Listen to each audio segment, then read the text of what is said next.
The problem with the discretionary, or the question about discretion for projects, is that the federal government really has no discretion as when it comes to the highways about what gets built, and that the U.S. Code really neuters the federal role, and it states very clearly that the federal government shall not infringe upon the sovereignty of the states to choose projects, and you really can't get much clearer than that. The federal government doesn't get to choose and doesn't have any say in which states what they build, other than the perfunctory environmental regulations or some environmental or engineering standards, things like that. For the most part, the states are totally in the driver's seat to choose where they spend the almost $300 billion in federal funds.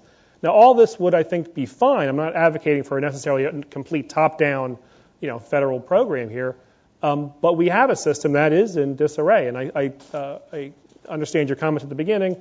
It still is a modern system. It still is the envy of many parts of the world. But there's a lot of concern that the system is reaching crisis stages. We have roads and bridges that are crumbling. We have lack of functioning transit in many places.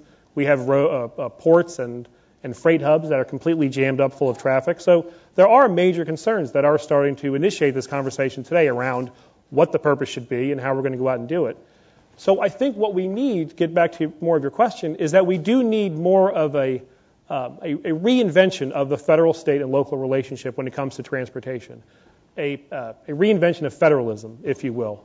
That what worked in 1956, which is really the same program we're still functioning under, has no place anymore here at the beginning of the 21st century.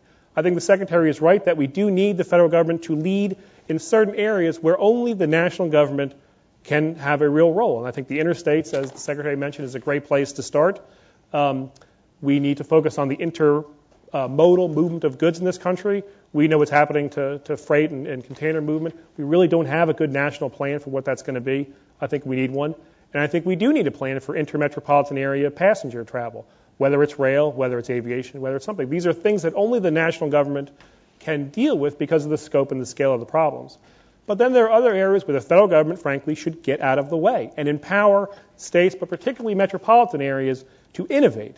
Whereas today, mostly what they do is stagnate, because we haven't really moved and evolved from this 1950s program to something that works for 21st century metropolitan America, which, again, as the Secretary mentioned, is where almost all the people live, almost all the goods are being produced, almost all the congestion problems are.